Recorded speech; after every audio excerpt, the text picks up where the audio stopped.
Bienvenue dans cette nouvelle vidéo Plagimo Formation. Aujourd'hui, nous allons parler d'un point essentiel en vente en l'état futur d'achèvement. L'échelonnement des paiements. Dans une VFA, le prix n'est pas payé en une seule fois, mais par étapes, au rythme de l'avancement du chantier. Ce mécanisme sécurise l'acquéreur et permet au promoteur de financer la construction. C'est un dispositif pensé pour équilibrer les intérêts des deux parties. Entrons tout de suite dans le sujet. L'échelonnement n'est pas une simple habitude du marché. Il s'agit d'une règle d'ordre public, fixée par le Code de la construction et de l'habitation. Cela signifie que toute clause contractuelle qui chercherait à contourner ces plafonds est réputée non écrite. Retenez bien cette idée. Chaque versement doit correspondre à un jalon technique objectif, vérifiable, et il rend la progression financière claire et contrôlable. Quels sont ces jalons ? Le premier repère est l'achèvement des fondations. À ce stade, le cumul des paiements ne peut pas dépasser 35% du prix. Le deuxième jalon correspond à la mise hors d'eau, lorsque le bâtiment est couvert, avec murs et toiture achevés. Ici, le plafond global monte à 70%. Le troisième jalon est l'achèvement complet de l'immeuble, qui permet d'atteindre 95%. Le solde de 5% est payé au moment de la livraison et peut être consigné jusqu'à la levée des réserves éventuelles, avant même l'acte authentique. Parlons du contrat de réservation et de son dépôt de garantie. Ce dépôt est possible, mais strictement plafonné. Lorsque l'acte est signé dans l'année, il peut atteindre 5% du prix. En revanche, si la signature intervient entre 1 et 2 ans, le plafond tombe à 2%. Au-delà de 2 ans, aucun versement n'est autorisé. Pourquoi autant de prudence ?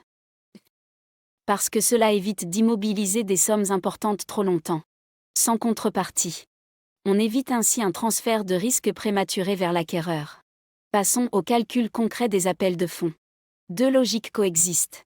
La première, dite additive, additionne ce qui est déjà acquis et objectivé au jour de l'acte, comme le terrain, les études ou les dépenses techniques préalables. Elle intègre ensuite, au fil du temps, les stades atteints.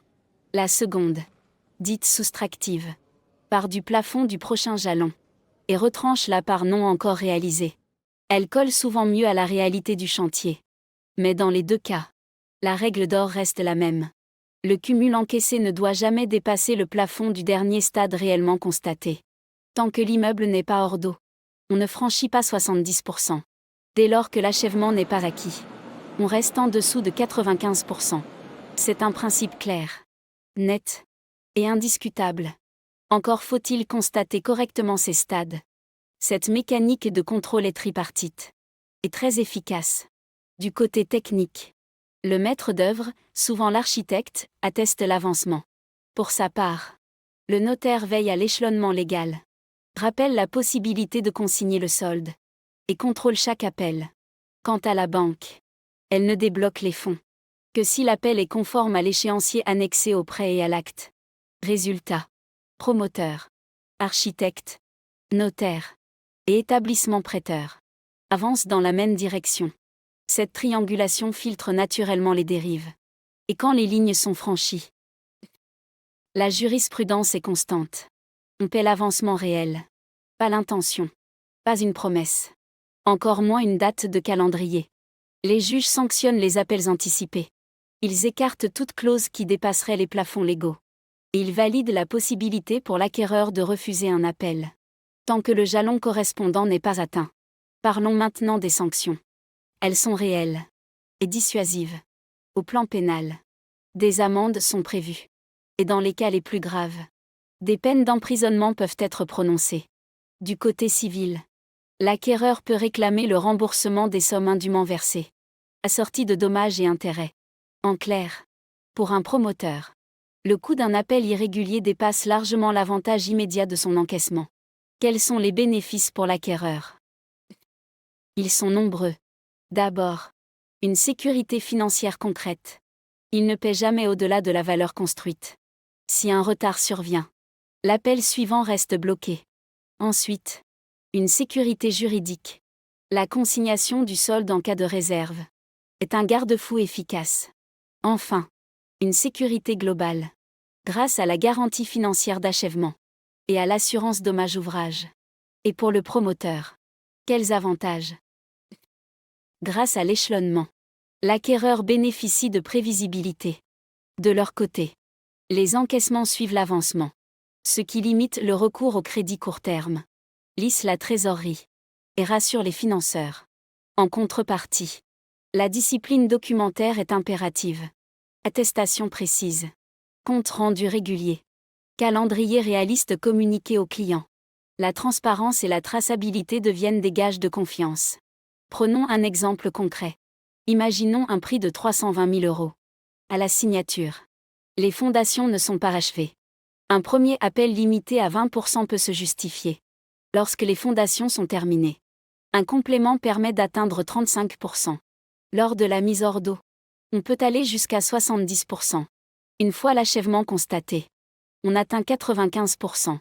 Le solde de 5% est payé à la livraison ou consigné, si des réserves substantielles subsistent. Autre exemple. Côté acquéreur. Un appartement de 250 000 €. Aux fondations. L'appel représente 87 500 €. Lors de la mise hors d'eau, 175 000 €. Et quand l'achèvement est constaté, 237 500 €. Enfin, à la livraison, 12 500 €. Sauf consignation en cas de réserve.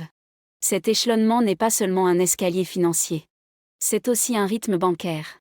Le prêt se débloque par tranches.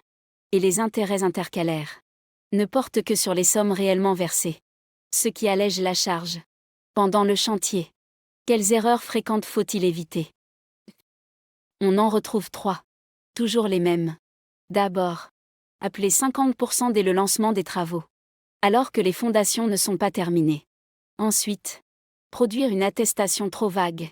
Enfin, cumuler des appels qui dépassent les plafonds légaux. Les bons réflexes en miroir sont simples. Il faut exiger des attestations précises. Toujours comparer chaque appel à l'échéancier et à l'offre de prêt. Ne pas hésiter à solliciter le notaire en cas de doute. Enfin, consigner le solde, si des réserves apparaissent à la livraison. Un mot rapide sur la fiscalité. Les appels de fonds intègrent la TVA. En principe à 20%. Exigible au fur et à mesure. Pour l'acquéreur, les frais d'acquisition sont réduits par rapport à l'ancien. Souvent entre 2 et 3%. Quant à l'État, le mécanisme reste simple. La TVA suit l'avancement du chantier. En résumé, l'échelonnement des paiements en VFA repose sur une règle claire. Je ne paie que ce qui est construit. Les plafonds de 35, 70 et 95% sont de véritables garde-fous. Ils protègent l'acquéreur, structurent la trésorerie du promoteur et donnent aux banques un cadre clair. Au final, le système se révèle lisible, robuste et protecteur. Dans la prochaine vidéo, nous parlerons de la compte en VFA. Nous verrons ce qu'il est possible de demander, à quel moment et selon quelles règles. Puis, nous aborderons les points de vigilance à la signature, les méthodes de calcul admises et les bonnes pratiques pour sécuriser acquéreurs et promoteurs. Merci d'avoir suivi cette vidéo Plagimo Formation. Abonnez-vous pour ne rien manquer. Et retrouvez en description nos supports pédagogiques, ainsi que l'accès à la formation complète. Remplissez notre formulaire de contact pour découvrir nos programmes VFA en cours. Plus de 200 résidences neuves, partout en France métropolitaine. Scannez-moi et rejoignez l'univers Plagimo.